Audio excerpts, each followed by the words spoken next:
So, I've had the Yamaha Tracer for about 2 weeks now. A lot of people asking me how I'm getting on, so no quicker way to tell you than a short video.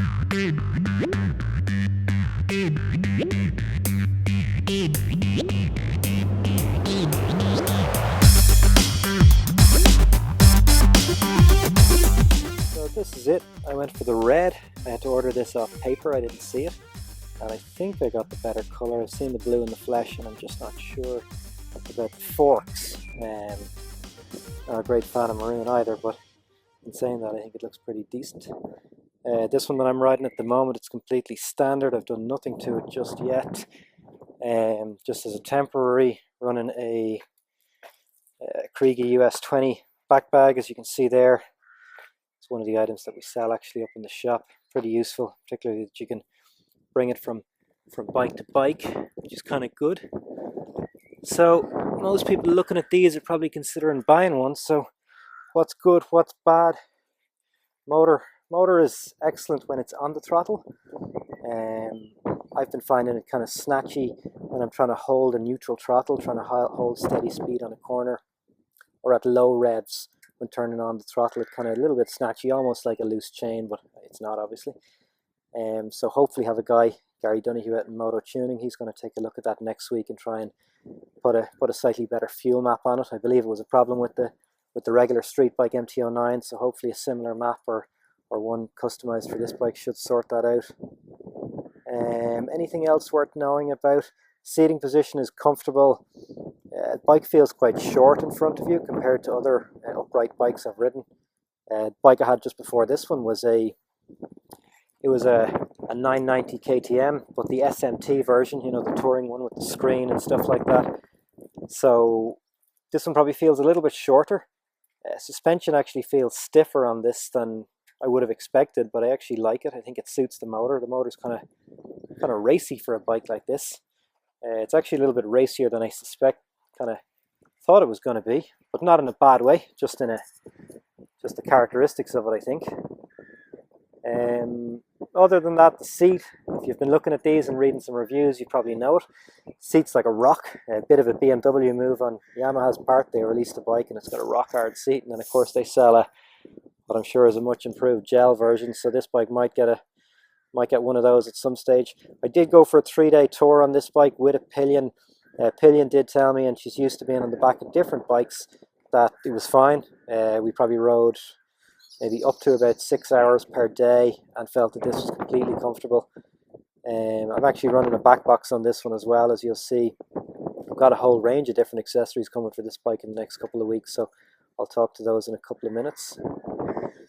So other than the seating position and the motor being very strong, particularly when it's on the throttle, and a little bit snatchy, other things, if you were really looking for picking problems, the screen, it's pretty much useless, the standard one. So if you're buying one, you know, budget €100 or thereabouts for a decent screen. This one should have one next week, hopefully. I think the one I've gone for on this is made by Puig, or Puig, whatever way that's pronounced. Other things to note: brakes, excellent. The stiff suspension kind of complements the strong brakes well, works really nicely. Has ABS on this one. I've kind of noticed when the ABS kicks in, you know, going from fourth to second, coming into a tight corner, you might get a bit of chatter out of the back wheel. And the ABS pulsing can only, at least I've only noticed, can be only felt through the rear brake lever, so it's not that sudden or not that noticeable. It's also got traction control, this bike. The traction control comes on as standard when you turn the bike on. I'll show you here. If you want to run with the traction control off, you've got to remember every single time you turn the bike on to hold this guy up here to get it to knock off. A little bit frustrating if you do want to knock it off. If the traction control's on and you try to, you know, get a little bit whisky with the throttle over a bump on the road, or flick the clutch to get the bike moving a bit quicker, it will just light up and the bike will have a kind of a very abrupt traction control. It does pretty much cut off all of the power, which is a bit of a surprise when you're not expecting it. As far as I know, the ABS still works when the traction control is turned off, but check your manuals, I couldn't be sure. This bike also comes in a couple of power modes. You've got an A, a B, and a standard power mode. For the most part, I've ran it in standard. I've also ran it in A, there is a difference. Don't have a preference one over the other. I'd imagine A is probably a little bit sharper. I didn't notice it being a huge difference. I haven't ran B. It's a slow map. I'm guessing it's only for people who want that kind of thing. Other things worth noting is you do have an onboard computer. You can trip through some stuff, basic things like temperature, fuel averages, a couple of different trips in your Odo and so on, which is kind of useful. So what's this bike getting, or why did I buy it, maybe is worth talking about. I don't normally buy new bikes. As you know, I work in the bike trade. I kind of have a pretty good idea of what bikes I want to get. I normally try and buy a bike which is almost new but has taken the first hit on the depreciation. But with this bike, there was no options. You had to get one new. They're only just out. They're not replacing anything. I've had bikes similar to this in the past. I've had the Phase 1000s. I think, as I mentioned earlier, the bike just before this was a 990 KTM version, similar, but obviously V-twin, a bit less refined, but still a great bike.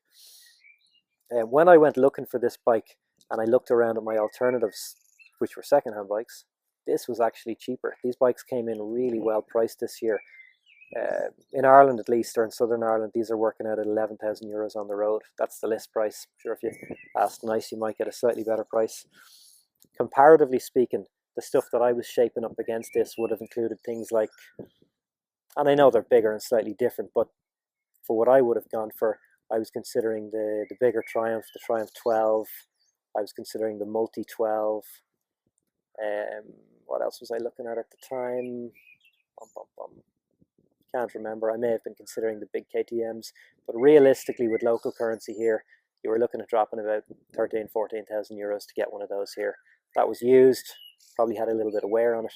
This is a brand new bike, so that's what made me swing towards it. Also, the spec for a standard bike is pretty good on this. You've got a main stand, you've got an auxiliary power supply, traction control, ABS, handguards, a rider seat. Actually, maybe the pillion's adjustable, I'm not sure. Certainly the rider seat you can go up or down with. I have it on the higher setting there at the minute. The screen, you've got two little spinners on either side of the screen, and it can slide up or down a couple of inches. I mentioned earlier the screen is kind of useless. I actually find with the standard screen, getting less buffeting with the screen down. To give you an idea of how useless it is, I rode this bike for about an hour and a half the other day with a couple of guys on sports bikes that wanted to see what it was like. I swapped it for an 08 R1 with a standard screen, and immediately noticed that all of the wind buffeting was gone on the R1 in comparison to this. So it does cause quite a bit of noise around the helmet. I'm probably running about 5'11" to give you an idea height-wise whereabouts it's hitting me. What's this bike going to get to it? So there's a couple of boxes of goodies coming to this in the next few weeks, and hopefully I have the energy to record them and stick them up online. The first box of goodies that's coming for this bike is an RNG box. It's going to have RNG crash protectors mounting off the engine mounts. It's also going to have fork protectors. I don't fancy fixing any of these things, so in the unlikely event the bike falls over. And I'm also putting on swing arm.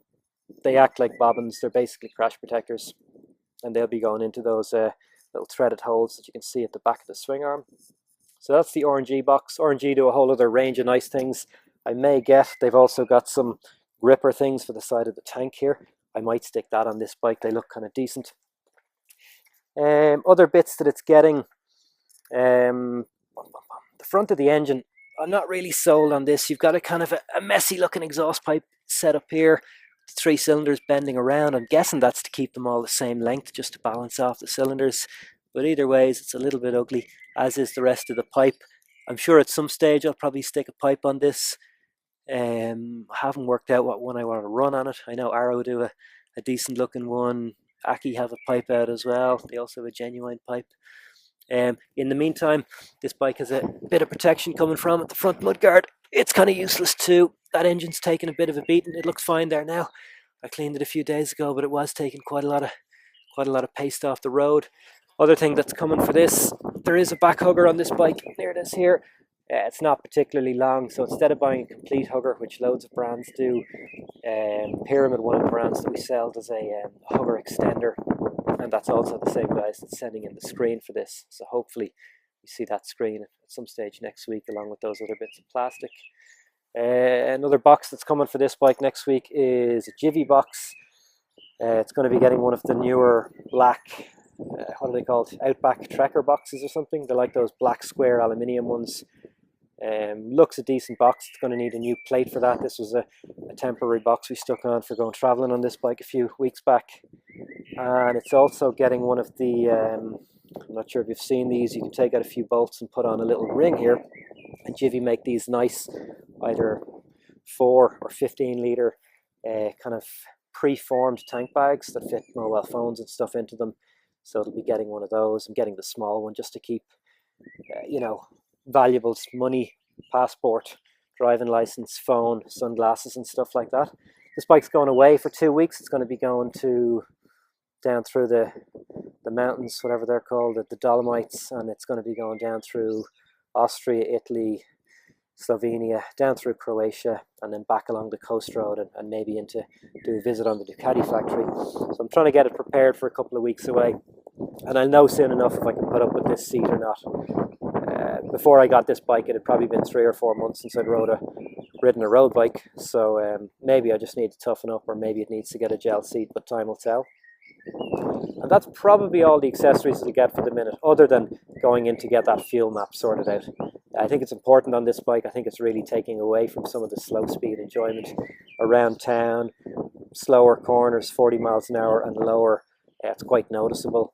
Once you're on the throttle and once you're carrying a bit of speed, I don't actually feel that the snatchy throttle is that noticeable, but to be honest, most of the time I'm on this bike, it's within reasonable speed, and it is quite noticeable for me. So hopefully you found it useful. If I get the energy, I'll take some snaps or I'll take some videos when the bits arrive. I'll stick them up on either our Facebook page or up on the YouTube channel, because I'm trying to get back into recording a few videos. I've been lazy the last year and I don't think we've even put one up. Oh, you may want to hear the bike with the standard pipe. And if you do, where are we? We're going to turn you on. Slightly different kill switch on this bike. Instead of having the up, down, on, off and a button, you just push down. That's it running. This bike is warm.